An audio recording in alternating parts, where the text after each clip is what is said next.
Coding सीखने के लिए हमारे चैनल कोड विद मी को सब्सक्राइब करें। आप सभी का स्वागत है मेरे इस चैनल कोड विद मी पर। आज का हमारा वीडियो का टॉपिक है टाइप्स ऑफ वेरिएबल। चलिए अभी हम टाइप्स ऑफ वेरिएबल के बारे में देखते हैं। यानी सब 3 टाइप्स का वेरिएबल होता है। पहला वेरिएबल है लोकल वेरिएबल, दूसरा है इंस्टेंस वेरिएबल और तीसरा है स्टैटिक वेरिएबल। चलिए अभी हम पहले लोकल वेरिएबल के बारे में देखते हैं। A variable which is declared inside the method body or method parameter is called local variable। यानी लोकल वेरिएबल इसको कहते हैं जिसको हम मेथड्स के अंदर लिखते हैं, मेथड्स के बॉडी के अंदर या तो मेथड्स के पैरामीटर के अंदर। आप इस प्रोग्राम को देखिए, वाइड डिटेल नाम का मैंने एक मेथड यहाँ पर डिक्लेयर किया है। उसके पैरामीटर के अंदर देखिए, एक इंटीजर ये नाम का एक वेरिएबल मैंने डिक्लेयर किया है, यानी ये पैरामीटर के अंदर मैंने डिक्लेयर किया है। अब ये इंटीजर ये एक लोकल वेरिएबल है। या तो हम पैरामीटर के अंदर डिक्लेयर करेंगे तो वो भी हमारा लोकल वेरिएबल हो जाएगा, या तो हम मेथड के बॉडी के अंदर डिक्लेयर करेंगे वो भी हमारा लोकल वेरिएबल ही रहेगा। देखिए मेथड के बॉडी के अंदर, यानी इस दोनों करली ब्रेसेस ही हमारा मेथड का बॉडी होगा। इस बॉडी के अंदर मैंने इंटीजर ये नाम का एक लोकल वेरिएबल डिक्लेयर कर दिया है। मेथड बॉडी के अंदर रहने से ये इंटीजर ये अब हमारा लोकल वेरिएबल है। अभी चलिए हम दूसरा पॉइंट इंस्टेंस वेरिएबल को देखते हैं। A variable which is declared inside the class but outside of all the class is called instance variable। यानी इंस्टेंस क्लास उसको कहते हैं जो क्लास के अंदर होता है लेकिन मेथड के बाहर होता है। लोकल वेरिएबल पर देखिए, हमने मेथड के बॉडी के अंदर लिखा है इसलिए वो लोकल वेरिएबल है। इंस्टेंस वेरिएबल उसको कहते हैं जो मेथड के बाहर होगा, यानी इंस्टेंस वेरिएबल मेथड के अंदर नहीं होगा, क्लास बॉडी के अंदर होगा लेकिन मेथड के बाहर में होगा, वही हमारा इंस्टेंस वेरिएबल है। यहाँ पर देखिए इंटीजर बी नाम का मैंने एक वेरिएबल डिक्लेयर किया है, इसको मैंने क्लास के बॉडी के अंदर लिखा है, यानी यही अपना क्लास का बॉडी है ना। ये करली ब्रेसेस यहाँ पर मैंने ओपन किया है और यहाँ पर ये एंडिंग करली ब्रेसेस क्लास का बॉडी एंड हो रहा है। इस क्लास के अंदर हमने इस इंटीजर बी वेरिएबल को डिक्लेयर किया है, इसीलिए ये इंस्टेंस वेरिएबल है। अगर हम इसको मेथड के बॉडी के अंदर यहाँ पर डिक्लेयर करते तो वो अपना लोकल वेरिएबल हो गया होगा। इस मेथड का बाहर है और क्लास के बॉडी के अंदर है, इसी को हम इंस्टेंस वेरिएबल कहते हैं। इंस्टेंस वेरिएबल क्या है और उसको कैसे एक्सेस कर सकते हैं, इन सब को हम प्रैक्टिकल करते वक्त देखेंगे। मैं आखिर में प्रैक्टिकल भी कराऊंगा, आप बस वीडियो में लगे रहिए। अभी चलिए हम तीसरा पॉइंट देखते हैं। हमारा तीसरा पॉइंट है static variable. A variable which contain a static keyword in its declaration is called static variable. यानी स्टैटिक वेरिएबल इसको कहते हैं जिस वेरिएबल के साथ स्टैटिक कीवर्ड का लगे रहना। यहाँ पर देखिए मैंने क्लास बॉडी के अंदर यहाँ पर स्टैटिक इंटीजर सी नाम का एक वेरिएबल डिक्लेयर किया है, यानी इसको हम स्टैटिक या इंस्टेंस हम ऐसे समझ सकते हैं हमारे इस कीवर्ड को देख के। यानी यहाँ पर इंटीजर सी से पहले मैंने स्टैटिक नाम का एक कीवर्ड लगा दिया है, इसीलिए ये स्टैटिक कीवर्ड है। जैसा मैंने इस स्टेटमेंट में बोला था, ये variable which contain a static keyword, यानी एक वेरिएबल जब डिक्लेयर करते वक्त उसके आगे स्टैटिक कीवर्ड लगा रहता है तो उसको हम स्टैटिक वेरिएबल कहते हैं। चलिए अभी हम लोकल वेरिएबल, इंस्टेंस वेरिएबल और स्टैटिक वेरिएबल तीनों का प्रैक्टिकल करके देखते हैं। अपना प्रोग्राम क्रिएट करने के लिए पहले मैं अपना क्लास बना लेता हूँ। अपना क्लास का नाम होगा ए। अब हम क्लास के बॉडी ओपन करली ब्रेसेस और क्लोज करली ब्रेसेस डाल के बनाएंगे। अभी इस क्लास के बॉडी के अंदर हम अपना मेन मेथड लिखेंगे, पब्लिक स्टैटिक वॉइड मेन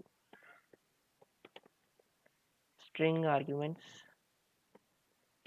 अभी अपना मेन मेथड का बॉडी ओपन कर लेंगे। मेन मेथड का बॉडी के अंदर अब हम अपना लोकल वेरिएबल डिक्लेयर करेंगे, यानी इंटीजर ये इज इक्वल टू 10। अभी मैंने ये इज इक्वल टू 10 नाम का एक वेरिएबल डिक्लेयर कर दिया है। जैसे हमने उस लोकल वेरिएबल के स्टेटमेंट में पढ़ा था, मेन मेथड के बॉडी के अंदर जो भी वेरिएबल होगा वही अपना लोकल वेरिएबल होगा। तो यही हमारा लोकल वेरिएबल है क्योंकि हम अपना मेन मेथड के बॉडी के अंदर इसको लिखे हैं। अभी हम अपना स्टैटिक वेरिएबल बनाते हैं। स्टैटिक वेरिएबल बनाने के लिए हमारे वेरिएबल के आगे स्टैटिक कीवर्ड का रहना ज़रूरी है। Static integer B is equal to to 10, यानी जिस भी वेरिएबल के आगे स्टैटिक कीवर्ड होगा वही अपना स्टैटिक वेरिएबल होगा।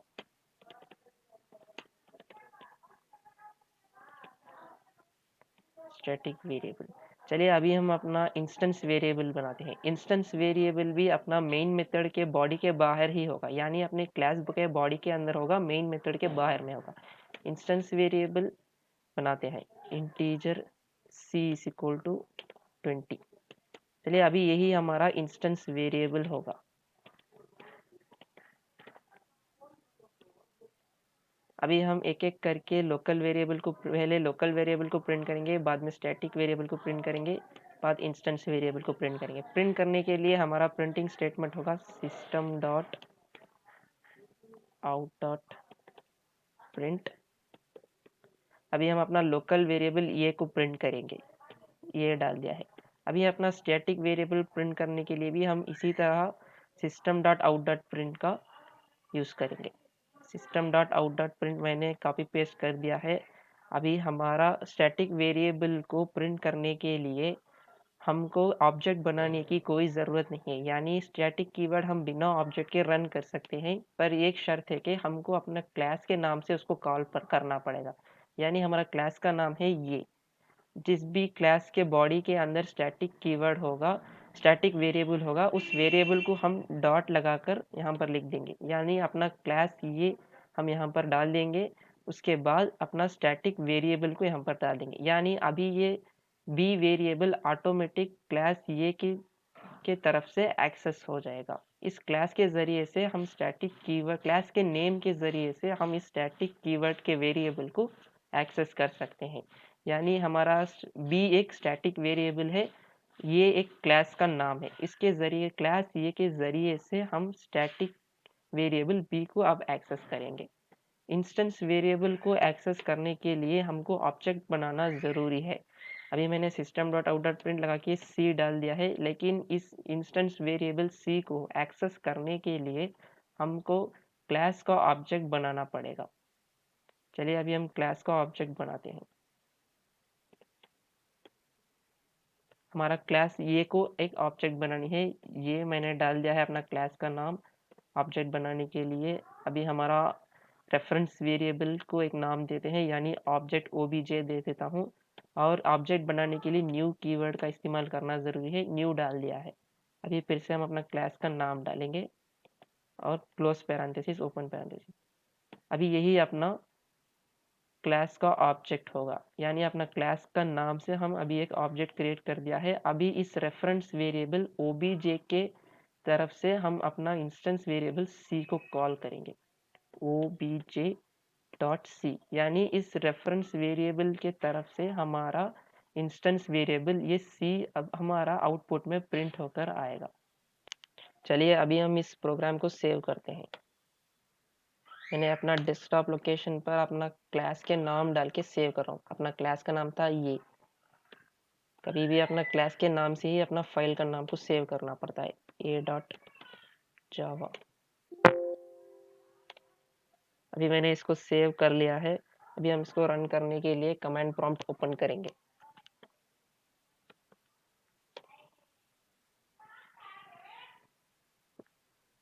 अभी मैंने कमांड प्रॉम्प्ट ओपन कर लिया है। पहले अपना फाइल का सेव लोकेशन का डायरेक्टरी डालते हैं, CD डेस्कटॉप पे हम लोग सेव किए थे। अभी कंपाइल करने के लिए जावा सी अपना फाइल का नाम a.java।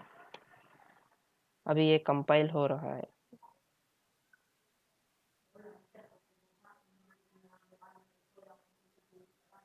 देखिए अभी कंपाइल होके आ गया है। अभी हम जावा एग्जीक्यूट करेंगे इस प्रोग्राम को। जावा डालने के बाद अपना क्लास का नाम और एंटर दबाएंगे। देखिए अभी हमारा प्रोग्राम प्रिंट होके आ गया। 1 मिनट। यहाँ पर system dot out dot print के बाद यहाँ पर ln डालेंगे। ln डालने से हमारा program line by line print होगा। इसको सेव कर लिया है। फिर से हम इसको रन करते हैं। जावा सी डाल के कंपाइल कर दिया, कंपाइल होके आ गया। फिर जावा ए डाल के हम जावा डालकर अपना फाइल के नाम डाल के रन करेंगे। अभी देखिए 10 10 20 हमारा आउटपुट प्रिंट होके आ गया है। अभी यहाँ पर देखिए पहले हमने system dot out dot print लगा के अपना लोकल वेरिएबल ये को प्रिंट किया था, ए को प्रिंट करने से वो यहाँ पर आउटपुट प्रिंट होके आ गया है। अपना इस 10 को हम स्टैटिक वेरिएबल के अंदर डिक्लेयर करे थे। जैसा हमने system dot out dot print L लगा के अपना क्लास का नाम ई डाला था यहाँ पर। जब हम स्टैटिक वेरिएबल को प्रिंट करना चाहते हैं तो उस वक्त पर हमें ऑब्जेक्ट बनाने की कोई ज़रूरत नहीं पड़ी थी। सिर्फ हमने क्लास के नाम से उसको कॉल किया और डॉट रख के अपना वेरिएबल का नाम डाला, इसी से वो अपना आउटपुट में प्रिंट हो गया। और अपना तीसरा आउटपुट देखे वही उसी तरह हम system dot out dot print L लगा के वेरिएबल को प्रिंट करने के लिए हमने अपना क्लास का एक ऑब्जेक्ट बनाया था। यानी इस लाइन पर क्लास का नाम डालकर हमने ऑब्जेक्ट नाम का एक रेफरेंस वेरिएबल बनाया और न्यू कीवर्ड को इस्तेमाल करके हमने हमारा क्लास ये का एक ऑब्जेक्ट बनाया। उस ऑब्जेक्ट के रेफरेंस वेरिएबल यानी इस रेफरेंस वेरिएबल ओबीजे का इस्तेमाल करके हमने डॉट लगाकर अपना इंस्टेंस वेरिएबल सी को अपना आउटपुट में प्रिंट किया था।